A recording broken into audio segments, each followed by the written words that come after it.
Jam këtu në fabrikën e kompanisë Happy, që gjendet afër Lipjanit. Pronarët e kompanisë Kushtrimi, Ylli dhe Albani, të cilët na pritën, gjithashtu dhe na njoftuan me historinë e kësaj kompanie. Kushtrim faleminderit për pritjen.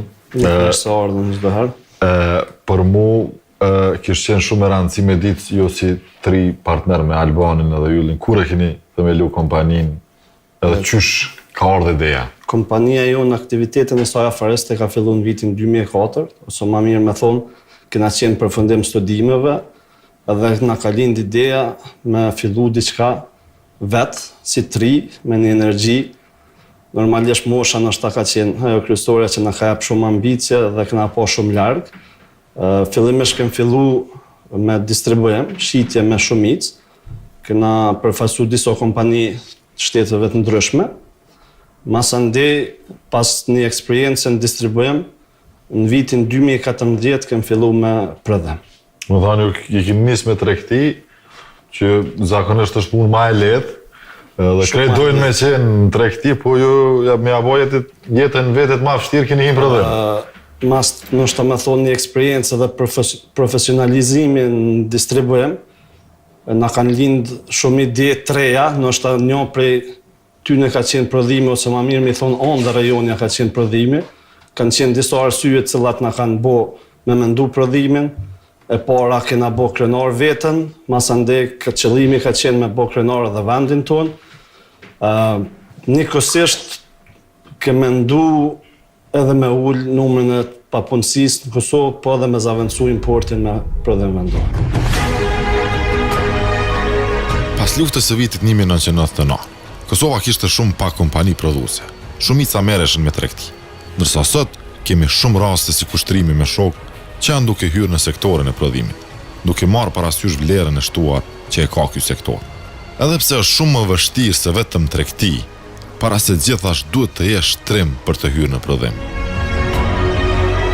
Jo, do më thonë, e keni nis me pallomat lakta, me letër lakta. Happy. Ka ardhë ideja, dhe të tjonere keni importu këta, mas ne keni fillu vetë me prodhu? Na kemi importu mirë po me brende tjera. Na si 3 kena qenë Happy, edhe kena dosht edhe vendin tonë me bo Happy, edhe kjo ka qenë është ajo ideja që me bo emnin e brendit Happy, si ideator ka qenë Albani, na ka pëlqy, e kena rrit me shumë sforcimet më dha, ka pas shumë vështirësi në fillim mirë, po kem rri mja dalë. Tash, a jeni happy me ku keni arrit? Normalisht njerë çdo herë synon ma të mirën, na jem happy, mirë po dojmë të qenë hala ma shumë happy. Në fakt, shumica kompanive në botë kanë sukses për shkak të profesionalizmit. Për bazë e këtij suksesi është besimi. E kur ortakët janë edhe profesional, edhe të besueshëm, nuk ka dyshim në suksesin e kompanisë, siç ka ndodhur edhe në kompaninë Happy. Do të thënë, është kualiteti i produktit, puna juve, po është edhe një çështje që po më intereson, mu jeni 3 ortak, do thotë, që zakonisht e shqiptarë thonë s'mujnë 2 veta bashkë me bë, po jeni bë 3. Sa ka qenë, do të thëtë, letë me bashkëpunu me njëri tjetrin edhe sfidoni njëri tjetrin. Qysh e keni metodën e punës? Normalisht, në kodër punës ka gjithmonë mosmarrëveshje, po në mosmarrëveshje kisha më thonë të mirë ato, kur debatohet më mirë, po pjesa tjetër është që na njihem pe femnisë, jem koshok gjeneratës, studimeve, besa dhe para studimeve, unë në Kushtrimi për shembull jem rrit një apartament. Ylli është pa ashtu pjesë e shoqërisë, po është më dhe mirë, po jem rrit bashkë, thjesht edhe të mirën edhe të keqen e kemi dot bashkë, edhe kjo ka bën një farforme që me konë edhe të suksesshëm edhe në biznes, edhe mos me pas fërkimet mëdha, kështu mos normalisht në partneritet ka po kryesisht mosmarrëveshje të punës. Njënit për partnerit që është prezent, vllaut Kushtrimit Faikun, i cili me eksperiencën e tij disa vjeçare në shitje, është për menaxherat parë shitjes në Kosovë, po ashtu edhe eksperjenca e tij në Gjermani, i cili ka kryer studimet atje dhe ka qenë menaxheri një prej filialeve kryesore të Aldit, të rrjetit më të madh të shitjes me pakicë. Gjitha këto domethënë bashkë e kanë bën të mundshme suksesin tonë që kemi sot? Përderisa njerëz janë sinqert, është lehtë me mri qëllimet. E mirë të akllokut është se edhe ndohen përgjegjësitë. Ki mundësi me bosh punë shumë më të mëdha se sa nëse je vetë. Do me thonë që e ndomja përgjegjësive t'jep një forcë tjetër edhe të bën shumë suksesshëm, po çelësi suksesit padyshim ka qenë sinqeriteti dhe afërsia që kemi mes njëri tjetrit. Viti 2020 e gjeti kompaninë happy përballë një sfide të madhe. Ati eksportojnë të gjitha produktet në vendet e BE-s, ku ishte çmimi më i mirë, apo ti furnizojnë qytetarët në këtë kohë krize. Ata zgjodhën tregun e Kosovës, edhe pse humbën financiarisht, fituan besimin e qytetarëve. Gjatë pandemisë, unë besoj keni kriju kohë siguri të qytetarët se kur ke kërkesa madhe për letër të lagur dhe për produktet tjera higjienike, ju keni jap siguri që i keni prun treg, i keni shit edhe çush ka qenë ky vit i pandemisë për juve? E mira jonë, pavarësisht që ka pas ndoshta shumë rritje të lëndave të para në produktet dezinfektuese dhe cilat kanë qenë për pastërti, na ju kemi ofru klientave tonë ose i na mundu të paktën mos me rrit asnjë çmim mi shërby në këtë kohë pandemie. Ka qenë shumë e vështirë me ardhur në punë, udhëtimi i punëtorëve, mirë po me shumë sforco kemi arrit një datë. Ndoshta për nga mosha janë të rinj, por nga ana e biznesit dhe menaxhimit janë shumë të pjekur. Kjo shihet në rezultatet që i kanë arritur për një periudhë të shkurtër kohore. Edhe gjatë kësaj periudhe keni fillu me edhe eksportu sa e dijon Albana. Na eksportin kemi fillu në vitin e dytë të prodhimit, mirë po ekspansion, kisha më thonë kemi pas në këtë vit pandemisë për shkak se kërkesa është rrit jashtëzakonisht për shkak se është produkt që lidhet direkt me pastrimin, me higjienën, edhe ka pas rritje kërkesës më të madhe se sa vitet e kaluar, mirë po eksportin na kemi fillu shumë më herët, domethënë në vitin e dytë kur kemi filluar me produkt. Në cilat vende keni tash si destinacion që eksportoni? Po, për momentin eksportojmë në 12 shtete të Evropës, po lider jem, kisha më thonë, tregun e brendshëm edhe rajonal, Shqipëri, Maqedoni, eksportet rregullta kem Itali, Maqedoni, Suedi, Zvicër, domthonjë 13 shtete. Së fundi kem nënshkruar një kontratë edhe për Greqi, që besoj një javë nashme veç ngarkesa parë dërgohet. Përveç brandit ton, ne prodhojmë edhe 10 brande private label për kompani të ndryshme, si brenda vendit, si në rajon, po ashtu edhe në Bashkimin Evropian. Ndoshta ndër tregët ku ne qëndrojmë më së miri në Bashkimin Evropian është Italia. Në Itali kemi arrit shtrimin komplet italian. Këta djem të bindin se në Kosovë ka perspektivë, ka potencial. Dhe nëse e ki vullnetin edhe dëshiren me kriju diçka, pa e marrë parasysh vështirësitë, mund të kesh sukses.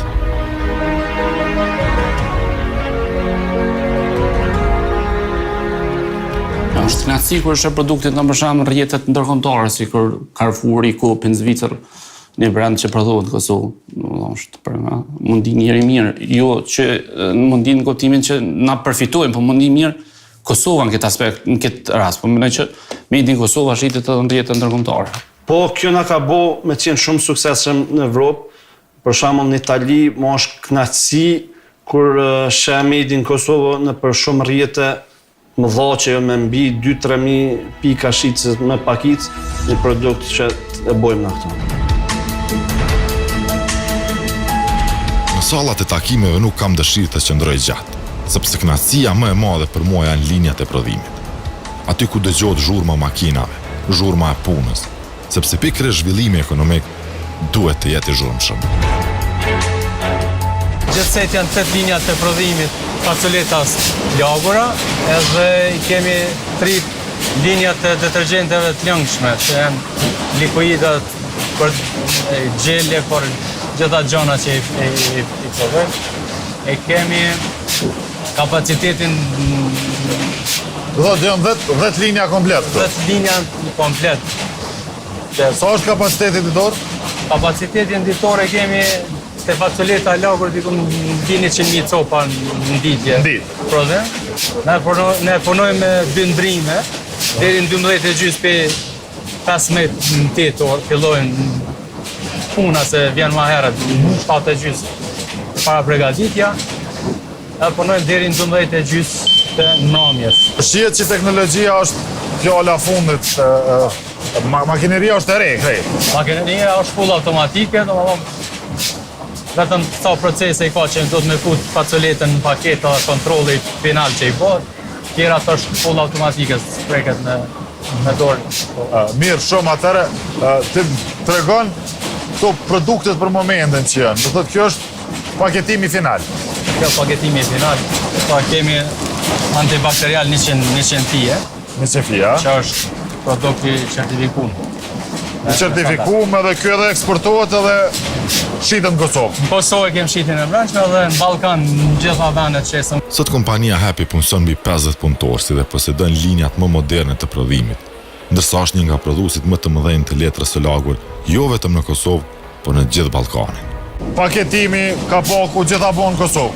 Këto gjitha bon edhe paketa, kapaku, ambalazhi, bëhen në Kosovë që bashkëpunojmë me partnerët tonë që vjen atë mirë. Më dhani jep një rëndësi shumë zhvillimit Pas pari, krejt Kosovë. kur zgjojmë Kosovë tani do të me qyrë shtetet tjera. Prodhuesit gjithmonë krijojnë, produkti lind, rritet me shpresën se asnjëherë nuk do të vdes. Ku është e hapin mas 20 vjetëve? Nuk e di, nuk e kena menduar as larg, mirë po të hapi du ato që du të fëmija jam. Normalisht njëri e dënë matë mirën të fëmija vetë dhe do me thonë ato që mendon një jap fëmis, mendoj një jap edhe brendi tonë hapi. Kështu që mendoj ato që du për fëmin të me du edhe për hapin mas 20 vjetë. Albani, kushtrimi dhe ylli na treguan se ekziston ëndra kosovar. Ata kanë dashni ndaj vend, e këtë dashni e kanë kthyer në punë. Kur e filluan punën së bashku nuk kishin kapital, nuk kishin të njohur apo ndonjë lidhje. Kishin vetëm vullnetin që të arrijnë diçka. E para që ka neve na bën ma të veçantë prej tjerëve është se fillimisht e kem nis me dashni. E masandej nështë është pjesa teknike që mendoj kem një kujdes veçantë prej dizajnit, i kushtojmë rëndësi shumë të madhe, masandej paketimit, ambalazhimit, masandej mundë me kalu të linjat e prodhimit që janë moderne dhe janë komplet digitale, automatike, që shpove dhe vetë, nuk preket asë një produkt me dorë. Masandej kem shumë kujdes veçantë për lëndë të para se prej cilëve fornitorë furnizohen, e kur i bashkojmë krejt këto, mendoj që na bojnë ma të veçantë se tjera edhe pa dyshim na u ka shpërbly me sukses.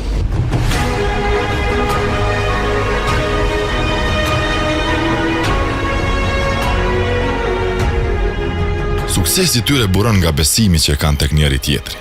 Besim që u krijuan nga kultura familjes shqiptare. Këta 3 djem janë shembull për shoqërinë tonë, sepse po e ndryshojnë Kosovën dhe po e bëjnë atë Kosovë që ne e duam.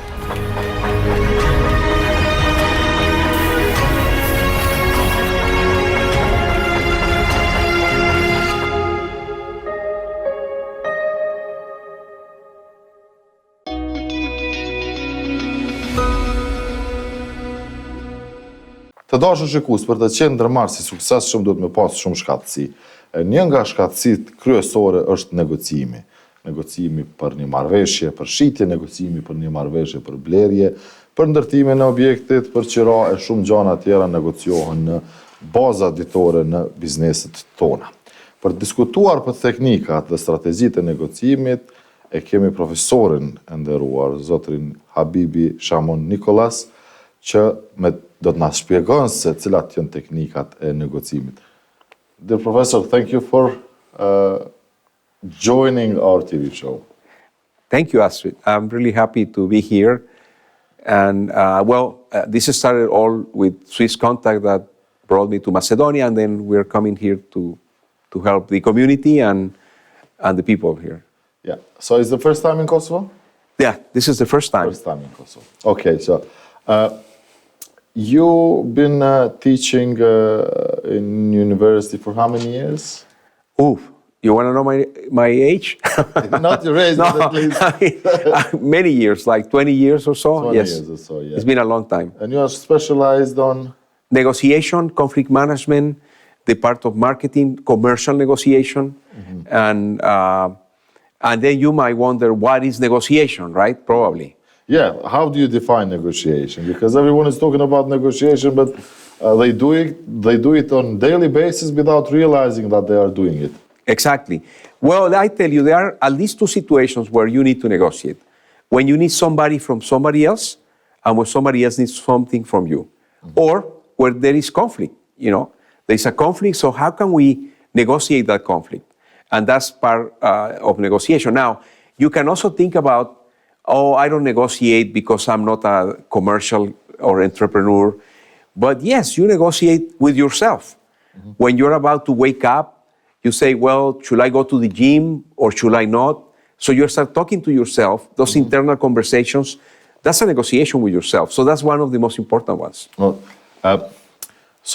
what would you, now you have an entrepreneur who comes to you and says, Professor Habibi, I need your support. I want to improve myself, my negotiation skills. How would you approach that? Well, the first thing is to understand what your talents are, what your skills.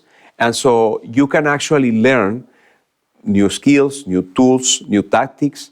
For instance, we give most of my students the methodology of deal, which means the drivers, what is driving the negotiation. It's a methodology for negotiation. Structured methodology, yeah? Yes, and we can give them tools and skills. So how do you do that? By practicing and give them the theory.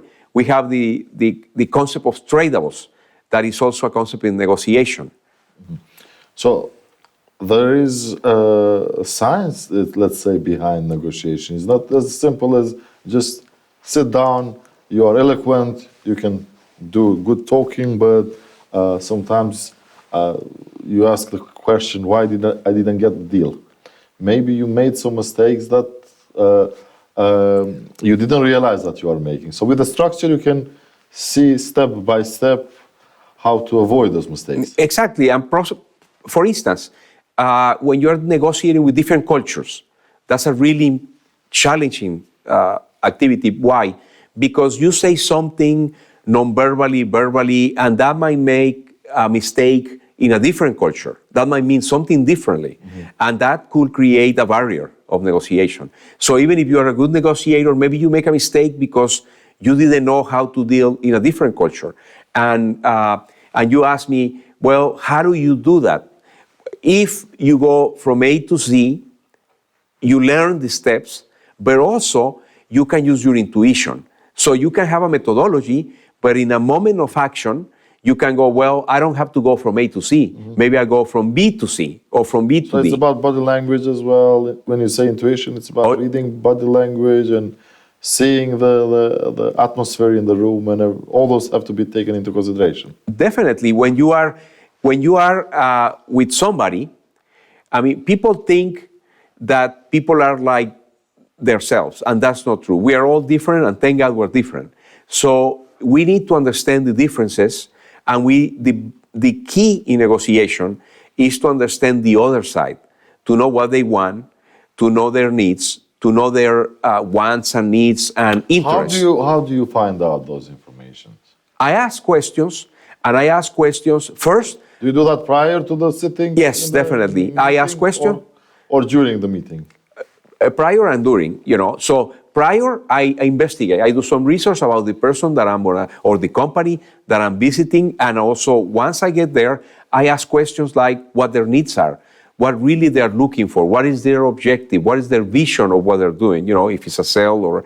And after they tell me that, then I can, knowing my needs, I can find solutions based on their needs. But I tell everybody that if you start with the other person, if you start by asking questions to the other person, you get much more than if you start from yourself. So in other words, you need to be less selfish and you need to be more collaborative with the other person. So that it's difficult because we are in a mindset that this is what I want. And instead of asking the other one, okay, well, tell me what is your need and what do you want to find out of this negotiation? What is your objective? And if you do that, then most likely you will get a better result than if you start from the need of the other one, you get a better result than if you start from what I need, because you can block the other one by telling what you need. So basically, negotiations, mostly in the business, have to finish with a win-win scenario. Well, win-win is nice, and you know, it is in a way it's theoretical. But sometimes some people win a little bit more, and the other one win a little bit less. I have a situation where a long time ago, when I was negotiating, and it was the 5th time with the same client, and I told him, okay, let's talk about win-win. It's okay if I win a little bit this time and you win a little bit more. And the next time I win a little bit more and maybe you win a little bit less, you know. And so in average, we do a win-win, because in life, it's not 100% win-win, you know. So sometimes you need to sacrifice something to get what you want. And so the question is, are you being prudent? Are you being just? Are you being temperate in the negotiation? Do you use discernment? Do you ask, what do I need to negotiate? What is negotiable? What is not negotiable? And what does not need to be negotiated? We need to question ourselves so we prepare. Because see, the problem is that people, when they go into negotiation, sometimes they actually negotiate what is non-negotiable or what doesn't need to be negotiated. For instance, if you are actually, it doesn't need to be negotiated because it's given. What do I mean? Let's assume that you are a consultant and you are thinking to negotiate with your client. And if you negotiate reimbursement of your travel expenses and things like that, that's a given. You don't need to waste your time on that. You think about the essentials that you need to negotiate, and then those other things, those are references. Those are standard. So people need to concentrate on what is really need to negotiate and not what is already given. So that organizes you a little bit, you know. Because we are very limited on time in terms of the interview, and I want to ask you so many things, but I have here 2 books that you published. Yes. So I'm gonna be a keen reader of those 2 books, because I want to know everything what you wrote here about negotiation. But one of them is Negotiate Like a Phoenician. Yes. Where did you get this title from? Well, I just thought about it. I mean, it's like, well, actually, I tell you the truth. I never told anybody on TV. When I was younger, at the university, the dean of the university told me, "You are the Phoenician of education." And that got into my mind. I said, why? And so the Phoenicians, then I came up with the Negotiate Like a Phoenician. What are the best practices of history to negotiation? The Phoenicians. Why? Because the Greek talk about them, Herodotus, he talks in the ancient historians, and everybody else, the Jewish community, talk about the Phoenicians as the King Solomon negotiated the Temple of Solomon building with King Hiram. So they are famous negotiators through history. So we did a historical research, and we find out that the Phoenicians were one of the best negotiators. That doesn't mean that they're the only ones, but they are the most famous. And they are good, bad, and evil. We get the best practices from the Phoenicians. And you might wonder, who are the Phoenicians? Who were the Phoenicians, right? Mm-hmm. Well, the Phoenicians were the Canaanites in the Levantine region between Syria, Lebanon, Israel, Palestine, you know, all that area, and all the Mediterranean. So they have thousands of years, very successful commercial globalization of the first globalizations, and without war. They always negotiated, making deals. And they never went to a place, like for instance, Malta. They didn't conquer Malta. They were negotiating with Malta, and they make Malta a richer place than it was, and they taught their locals how to negotiate. So that's really nice and historical, and I tell you why we choose the Phoenicians. What, do you have a Phoenician blood? I haven't tested myself, but there might be some in there. Yeah. Originally, you are from Well, my parents are from Lebanon. Lebanon. Yeah. I was born in Mexico. Yeah. I live in the U.S. and I teach all over, wherever people take me. And So where can we find this book? In the Amazon? yeah, you can find it, or you can send me an email and I can direct What you. is the price of it? In the market, Yeah. I think it's $24.95, something like that. $24.95.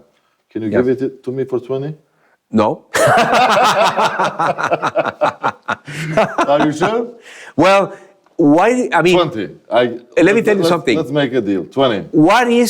what you're gonna get out of that? Much more than The price. the 24, right? So, So you're you gonna have make. a Phoenician blood then, if definitely. I can tell you have the Phoenician blood. Now you've been to Kosovo, and we have entrepreneurs who watch this. What advice would you give to them in terms of training the staff in negotiation? Okay, well, what advice I give to them is for training or negotiation. I mean, people believe in general that they are intuitively negotiators. They don't need to be trained. But that's a big mistake.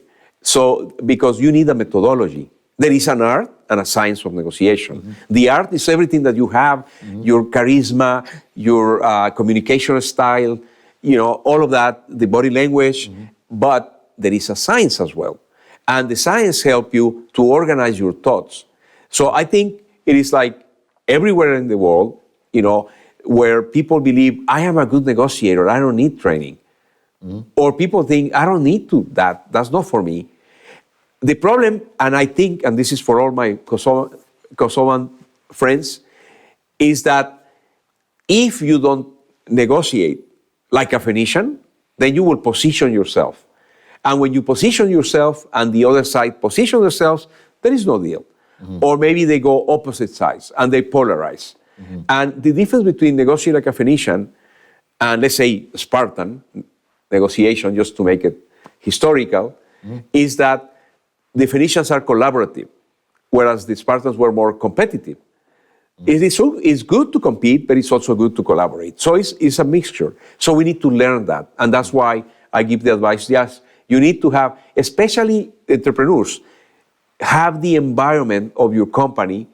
Through a negotiation process, you can make a better results and better relationship within the company. It's internal and external, because the internal negotiation is more complicated than the external.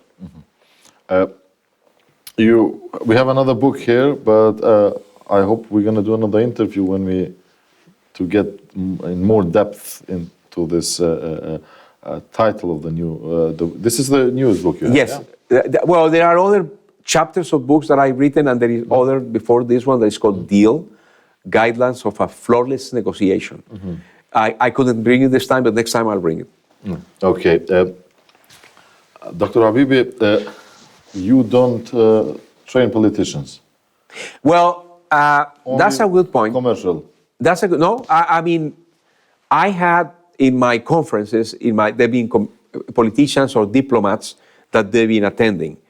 And if they want to be trained, I would love to do it, because sometimes I don't get into politics, especially because it's too complicated. It's complicated in the sense that, in fact, I did train one of the political parties in Mexico in one conference. So yes, I have trained some people in the government, and there are some senators that have been in my conferences. But specifically, I don't look for that. It's just if it happens, it happens. I look more into the commercial because that's my strength. But if it happens, I'm more than happy because I have the experience. It's a good market here in Kosovo because our politicians really need some negotiation skills. I'm welcome. So hopefully we're going to organize a course. We'll make a good price for them. Okay. Yeah. Well, we'll see. I negotiate the price, you do the training. No, I negotiate the price and I do the training. Okay, Professor, thank you. It was really a pleasure to meet you. Thank you. And have you in our TV show, and I wish you. No, it's great, and I'm so blessed to be here. I'm really happy, and I hope to come more times.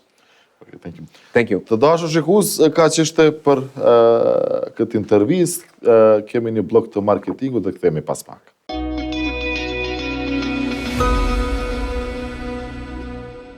Të dashur shikues, sot kemi ardhur në Zvicër. Në Zvicrën që është relativisht e vogël për nga madhësia, por ka një ekonomi shumë të zhvilluar dhe sofistikuar. Është e njohur në botë për shumë gjëra, po për çfarë industri është e njohur Zvicra?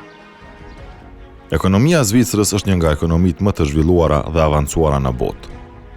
Përveç industrisë, edhe sektori shërbimeve është mjaft i zhvilluar në Zvicër, ku duhet të veçojmë industrinë bankare dhe turizmin. Ekonomia e Zvicrës është renditur e para në indeksin global të inovacionit, si dhe në indeksin global të konkurrueshmërisë. Përveç çokoladës dhe orave, Zvicra është e njohur për organizimin e shumë panajireve në nivel botëror. Një nga ata është Swiss Ball, që mohet çdo 2 vite në Basel, ku kemi ardhur për ta vizituar.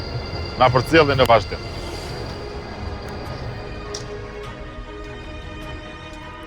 Pjesëmarrjen e kompanive kosovare në këtë panajër e ka organizuar zonja Arjeta Vula Pozhegu, që është drejtoresh ekzekutive e shoqatës së përpunuesve të drurit të Kosovës. Arjeta, shoqata që përfaqësoni ju, është një prej përgjegjësve për organizimin e pjesëmarrjes së kompanive të Kosovës në Basel. Sa ka qenë vështirë me organizu? Patjetër, kjo është saktësisht përgjegjësi e shoqatës, për shkak se na e përfaqësojmë industrinë e drurit, ka qenë një aktivitet i joni, një projekt, i cili për herën e 4 na marrim pjesë me grupe të kompanive në Swiss Ball. Do të thonë që 4 vite. Që 8 vite, në fakt se ky panajër mohet çdo 2 vjet. Po.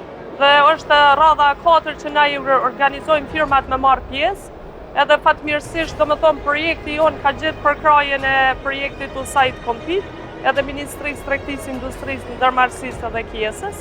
Kështu që këto 2 fonde na kanë ndihmuar neve në punën organizative dhe të kompanive se si do të jenë të ekspozuara këtë radhë. Këtë radhë është një panajër kompakt, domethënë ndryshe prej herave të kaluara. Domethënë është pak më i kufizuar për shkak të ngjarjeve që kanë qenë Covidit, dhe është menduar që ndoshta situata nuk do të rregullohet aq mirë dhe është menduar si miniatur panajër. Dhanë me pozicionin shumë mirë, sa i përket Kosovës, domethënë. Sa shtete marrin pjesë? Zakonisht këtu marrin pjesë vetëm firmat zvicrane me përjashtim disa gjermane apo franceze, mirë po Kosova që 4 herë radhazi merr pjesë. Kosova, se Zvicra dhe Kosova.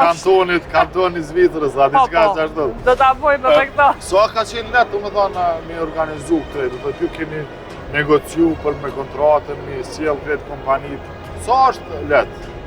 Puna mund të them që është mjaft e vështirë, derisa vjen në këtë ditë kur firmat kanë ekspozuar për shkak se tu fillu prej projektit, e aplikimeve, e konsultave me donator, me qeveri, me palë të interesit, që të financojnë kësi lloj aktiviteti, ndërsa po ashtu me kompani ka qenë një periudhë vështirë se prej janarit të shty ky panajër në maj. Kemi pas luhatje, disa janë tërheq, kemi fut disa të reja, derisa domethënë numri total i kompanive të interesuar ka qenë 8, edhe kemi arritë secilin mi pozicionu me hapësirën që ata e kanë patë arsyeshme.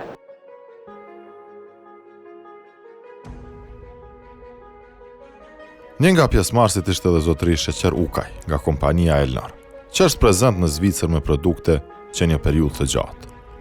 Çfarë produkte keni ofruar ju këtu për klient nga Zvicra? Ne krahasuar me dy herat më përpara që kemi marrë pjesë, atëherë e kemi prezantuar vetëm kuzhinën më shumë se ashtu ishte tregu ynë, targeti ishte kuzhina, kurse tash e kemi prezantuar karrikën dhe tavolinën siç po shihni, sepse për kuzhinën kemi nxonë një pjesë konsiderueshme të klientellës dhe të tregut, edhe nuk ka nevojë momentalisht për marketing, ose do të thotë si vitin e ardhshëm ose mas 2 viteve si e prezantojmë prapë. Dhe këto tavolina karika janë për restorane, për shtëpia, për gjithçka. Këto dy produkte. Për randisni dhe për gastronomi. A ka vizitor nga diaspora? Mjaft ka vizitor. Mjaft ka shqiptarë tonë që na vizitojnë, të cilët fatmirësisht janë zinxhir i segmentit të ndërtimit në Zvicër. Janë faktor lidhës edhe janë faktor mjaft i rëndësishëm për ekonominë e Kosovës. Edhe pse janë jashtë, ekonomia e Kosovës shumë ka benefite nga diaspora jonë, e cila ditës po merr rol kyç edhe rol udhëheqës në sektorin e ndërtimit, sidomos në Zvicër dhe Gjermani. Ma shumë me vlej produkte i Kosovës se me sjell remitanca. Natyrisht diasporën e kisha lutë që ma shumë të blejnë produkte se sa me sjell remitanca. Remitancat janë para e gatshme të cilat hargjohen për një kohë shumë të shkurtë. Kurse nëse blejnë produkte në Kosovë, është investim i përjetshëm, është investim afatgjatë. Edhe firmat e Kosovës e kanë ngrit nivelin, e kanë ngrit cilësinë, e kanë ngrit kvalitetin, prodhojnë për sipas normave evropiane dhe për tregun evropian. Diaspora luan rol jashtëzakonisht të madh në zhvillimin e Kosovës. Shumë bashkëdhetar kanë investuar në Kosovë, e një prej tyre është edhe Visar Gjepaj, bashkëthemeluesi i kompanisë Greenhouse. Visar, ju përveç që jeni nga diaspora, keni investu në Kosovë, keni kriju një fabrikë që është duke punu shumë me sukses, keni punësu, 3 atje, i sjellni produkte në Zvicër, edhe plus po merr një pjesë në Panxhën Zvicër. Sa është i suksesshëm ky Panxhën për juve? Po, ndi është tjera e 4 që morën pjesë, është shumë e rëndësishme prezenca, domethënë në tregun e Evropës. Ne shtëpitë tona i prodhojmë në Kosovë, i sjellim në Zvicër, jo vetëm në Zvicër, domethënë tregun e Evropës në përgjithësi, Gjermani, Francë, Austri edhe vende tjera. Edhe konsideroj që është shumë e rëndësi me qenë prezent, me u njoftu njerëz me kapacitetin produktiv Kosovë, produs Kosovës, për që kjo është ajo. Do thotë, ju përveç Zvicrës shitni edhe në vende të ndryshme të Evropës. Po, sigurisht. Po, tregu juve është këtë punë e vërtetë. Evropa në përgjithësi dhe synojmë Skandinavinë edhe pse jo më larg. Cila produkti ju? Shtëpia familjare, domethënë shtëpia familjare e banimit. Unë e vite ju, thom që kjo është dizajni, a mundesh me ma bë këtë dizajn? Po. Për sa e bëni? Këtu tash varet prej projekteve cili është edhe sa shpejt mirëm i vesh, po në momentin që nënshkruhet kontrata, atëherë prodhimi i shtëpisë bëhet për 2-3 ditë brenda javëve, domethënë ngarkohet dhe niset për Zvicër. Për 3 ditë e bani shtëpi? Po, si prodhim, atëherë këto procedura tjera, domethënë mos të krijojmë një farë imazhi tash që bëhet gjithçka shumë shpejt, domethënë neve kemi edhe projekte tjera gjatë rrugës, kështu që e kemi një farë afatit pritjes për me hinë rëndë dhe me vazhdu me tutja. Shumë. A keni arrit me shit? Me arrit në një marrëveshje këtu ditë, këtu gjatë pjesëmarrjes në Panxhën? Këto ditë kemi pas kontakte shumë të mira që japin shaja pozitive për një ardhmë më të mirë. Kur në Kosovë punohet dhe prodhohet, atëherë ardhmja do të jetë e sigurt për gjeneratat e reja. Kosova si duhet të eksporton sa më shumë produkte made in Kosova, sepse janë produkte të mira. Më thotë, made in Kosova ka kvalitet? Ka kvalitet, ka korektësi, standarde gjitha. Dhe në fakt, a mundesh me bo një shtëpi komplet në Kosovë? Më falë? Një shtëpi me bo komplet në Kosovë, me dhumë, me kuzhinë, me kejtë? Me të gjitha. Më thonë, neve blerësit potencial në Evropë mund mi propozu një shtëpi të kryme me gjitha pajiset e nevojshme që i duhen një shtëpie, domethënë elementet e shtëpisë i merr tek ne, drejtarët i merr te një prodhues tjetër në Kosovë, shkallët mundet me i marrë te ekspozuesi që këto shehu, kuzhinën mundet me marrë te ekspozuesi tjetër që prezent këto mobile dekor. Domethënë një paketë krejt. Mundet më bë si paketë komplet edhe mu dërgu në Evropë, mu ndërtu edhe me garantu edhe standardin e njëjtë me vendin ku ndërtohet, edhe kualitetin e njëjtë me vendin ku ndërtohet, edhe garancionet e njëjta me vendin ku ndërtohet. Unë e kom qef shumë si lajme të mira kur dëgjon që produktet e Kosovës po shiten, po prezentohen jashtë në formën më të mirë të mundshme, kështu që ti prime e kini kafe që tash këmë ta qitë. Se e di që e më po këmë të marrë një 5 minuta me qitë një kafe. Falemderit, gjurri njëra. A shkojmë? Po, ikom. Në këtë Panxhën ishin prezente dhe përfaqësuesit e kompanisë me emrin më të mirë në botë. Dardania model. A eksportoni ju në Zvicër? Po, ne jemi eksportues prej vitit 2005, kështu që është eksperiencë e mirë edhe me i pa nga afër to. Në Gjermani, në Austri, edhe këto vende? Në shtete tjera. Do thonë ja vlen me marrë pjesë këtë panajër? Patjetër që po, patjetër që po. Edhe a kështë rekomandu t'i për në tjetër? Patjetër. Edhe keni pas përkraje prej donatorëve? Po, prej shoqatës, prej USAID-it, do të thonë është... Mirë, shumë. Në cilin vendin e të bazu në Kosovë? Na jemi në Ferizaj, do të thonë rrugën Ferizaj Shtime, kryesën fshatin Koshare. Sa punëtori keni? Kemi 120 punëtorë. 120 punëtorë. Do të thonë numër që varian, do të thonë rritet, zvoglohet, po që aty. Do thotë, për si vjetë keni porosi për eksport? Po. Mirë për shkon eksporti? Mirë, shumë mirë, është edhe eksporti edhe gjithë shka po ecë mjaft mirë. Tash shpreson që synimi çdo herë është me rrit eksportin, tash edhe panairet edhe këto ekspozitat e kanë atë frytin e vetë që... Ani mirë shumë, ani uraj juve që në shkruani kontrata, të reja të rritni eksportin e Kosovës, edhe të rritni punësimin. Patjetër, faleminderit shumë. Mirupafshim.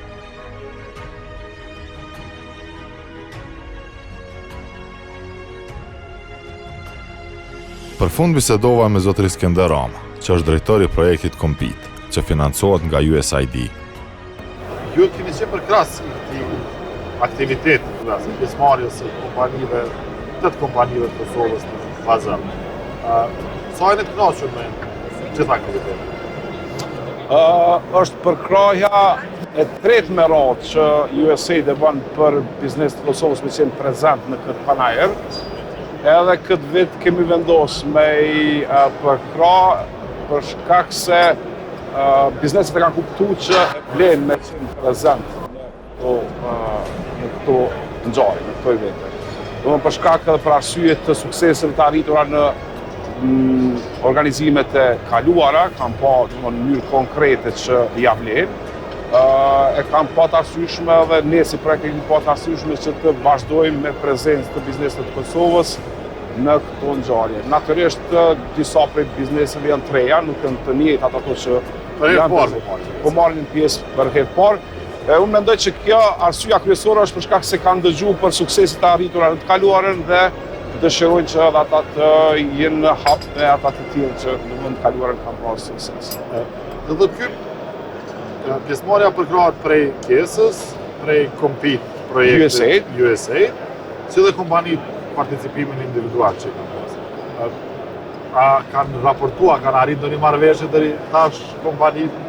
Përveç numrit madh të interesimit, si nga bizneset zvicrane, mirë po edhe të tjera, shteteve tjera, për shkak se ky është panajër ndërkombëtar, pse ndodhet në Zvicër. Sapo dëgjova që një kontratë vetë se është nënshkruar, është faktikisht kontratë mes një biznesi të Kosovës dhe një biznesi nga diaspora, i cili kanë dëgjuar për prezencën e bizneseve këtu, edhe janë marrë vesh që faktikisht e kanë nënshkruar vetë se një kontratë për bashkëpunim. Sektori drurit është një nga sektorët më strategjik të Kosovës, prandaj edhe USAID është duke përkrahur vazhdimisht. Ja vlen me investu në qatë sektor? E vlen me investu në atë sektor, e vlen me ndihmu, me përkrah, ende edhe më tutje, me i facilitu, me kriju partneritete që të rriten edhe më tepër për shkak se potenciali dhe mundësia është e jashtëzakonshme. Do të thonë, po flasim për biznese që ne i konsiderojmë që janë rrit shumë, janë zhvilluar shumë, mirë po potenciali që ekziston është edhe shumë fish secili prej tyre të zhvillohet të rritet. Mirë Skender, atëherë na do të presim derisa të përfundon panajiri me shiku a janë arrit kontrata të reja, a arrit eksporti i Kosovës, dhe juve ju uroj sukses në projektet e radhës. Faleminderit shumë, unë veç tregova se një kontratë veç është nënshkruar, mirë po premtimet edhe mundësitë janë shumë të mëdha, kështu që do të kemi me siguri historie edhe lajme suksese. Shumë.